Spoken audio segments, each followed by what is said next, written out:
beginning point. And at that point, they'd strike a line back to the original. That was it. But for 37 years, the whites didn't claim the land. And finally, in 1737, they decided they wanted their land. And so, but now, there was a big argument as to what land amounted to. They now said that they wanted all the way up to here. This river, by the way, coming down through here and making an abrupt bend right there, that's the Lehigh River. That's present-day Easton right there. And here's Bethlehem. That's present-day Allentown. And here's Easton, and right in the middle is Bethlehem. So this is today one of the most populated parts of Pennsylvania. The area that's in crosshatch, it's called Nodimus Town. Nodimus was the principal Delaware leader. They had their very principal town in there, and plus many other towns, and that was their favorite hunting ground.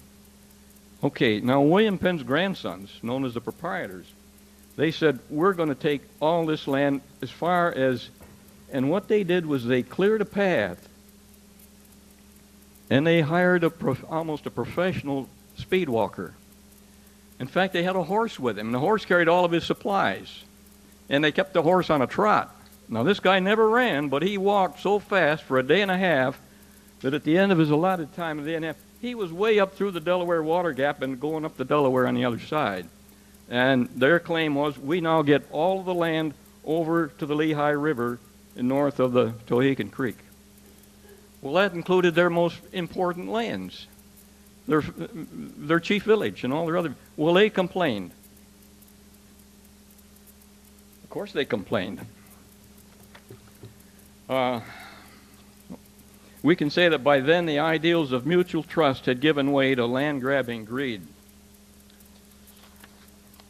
So blatant, this was obvious cheating on a scale so blatant as to constitute grand larceny, and the Lenni Lenape objected strenuously. Several villages, including their principal village and their choice hunting grounds, were within this new boundary.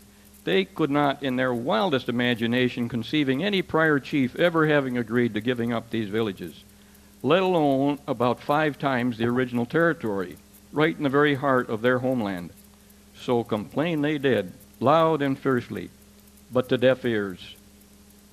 The proprietors knew that the Lenni Lenape were subservient to the Iroquois, 5 nations, and the Iroquois were in turn increasingly dependent for their very survival upon a strong trading relationship at Albany. So the Iroquois chiefs from the council fire at Onondaga were used to enforce the fraudulent terms of the walking purchase, now called the running walk by the Lenni Lenape. By the way, I'm going to use the terms Lenni Lenape and Delaware interchangeably here. If any of you don't know they're interchangeable, don't be confused when it happens. They are the same. That's their name for themselves is and always has been the Lenni Lenape. The Delaware is a term applied to them since the white people came. A council was called in Pennsylvania at which the Iroquois chiefs harangued and humiliated the Delaware chiefs, calling them unfit to be leaders. You should be shaken by the hair of your head until you come to your senses. Take your people and leave this land immediately. Go at once to Shamokin or Wyoming. Deeply disillusioned and embittered, the Lenni Lenape abandoned their ancestral homeland along the Delaware River and moved west. Many of them settled as directed at Shamokin in Wyoming, while many others moved on west and joined their allies, the Shawnee, along the Ohio. Within a short time, however, many of them were again resettling, this time farther north on the upper branches of the Susquehanna at places like Wyalusing, Wysocks, Tioga, Chemung, and on up to Oxensink at Corning, Pachagachakunk at Canasteel, and many, many more. Mutual distrust and hatred continued to define more and more of the contacts between whites and Indians during the early stages of the French and Indian War. The Delaware and their allies began to look to the French as the best answer to their homeland security problems. The French agents promised them protection against further land seizures, plus the possibility of some restoration of lands already lost. This tinderbox was so volatile that the news of the disastrous defeat of the English General Braddock to the French and the Indians was all that it took to trigger an explosion of bloody warfare throughout the entire frontier. The war hatchets and the scalping knives were kept sharp and busy, and the few survivors were often only the lucky ones who had time to flee in panic when they saw the night sky glow red from the flames of their neighbors' cabins. Sidelined so far is the companion story of the Conestoga people, the few surviving remnants of the once proud and haughty Susquehannocks. They had numbered 7,000 or 8,000 people and been feared by all their neighbors, even the mighty Iroquois. They had reigned as the uncontested rulers of the Susquehanna River Valley from Chesapeake Bay to Tioga Point, until suffering a humiliating defeat and near annihilation by the Iroquois Five Nations in the mid-1670s.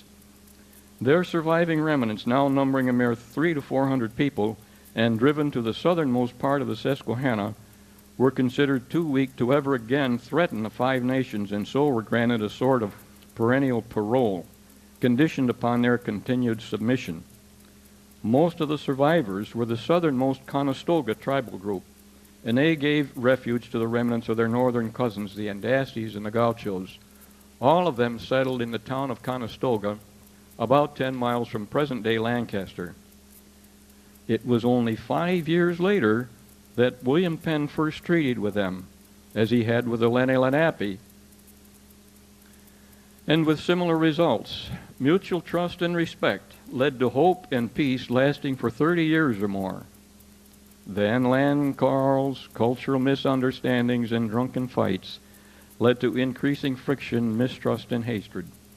Many colonists stayed on good terms with them, but a growing number, especially the new arrivals, were becoming increasingly hostile. Eventually, fear and hatred was rampant among both groups, in an attitude aptly described by the old adage, "The only good Indian is a dead Indian," was not uncommon amongst the whites. Barroom brawls resulted in the deaths of several of the Conestogas, and virtual lynchings carried out by a gang known as the Paxton Boys reduced their numbers to a fraction of their earlier size. Finally, in December of 1763, a gang of about 100 Paxton horsemen rode into Conestoga and killed and scalped 6 of the inhabitants. That's all they could find that day. They burned all of the houses to the ground. The remaining Conestogas, only about 14, upon returning home and discovering the carnage, fled in panic to the authorities in Lancaster and were offered protection and care in the workhouse, their jail, until they could be moved to Philadelphia. The Paxton gang didn't wait for that to happen. They boldly rode into town about 2 o'clock in the afternoon and stormed the workhouse. And in a bloody killing orgy, they murdered all of the remaining Conestogas, men, women, and children, and rode back out of town before any resistance could be gathered. The barbarous horror, plus the audacity and the outright rebelliousness of this blatant crime, outraged Governor John Penn, plus all members of Pennsylvania's government and people throughout Pennsylvania and northern neighboring colonies. A reward was offered for the apprehension and arrest of the perpetrators. Letters of outrage came from governors and other leading citizens in many colonies, including Benjamin Franklin and Sir William Johnson. But a large segment of the population, especially the frontier people, sided with the murderers. The French and Indian War, with its sense-numbing atrocities, although only over for about a year, had kept the frontier in flame and fear for 6 years, and the devilish need for revenge had finally exploded out of control. The authorities in Philadelphia received long threatening letters picturing rebellion on a formidable scale, and in the end, no punitive action was ever taken against the Paxton gang. William Penn's great dream, born on men's highest hopes at Chacamaxon, was buried amid the most terrible of fears by Paxton. Wow. All this to set the stage for Wyoming Valley Massacre. Well, in a way, it's more the same. Remember how the Lenni Lenape had been forced to leave their ancestral homelands along the Delaware and ordered against their will to relocate in Wyoming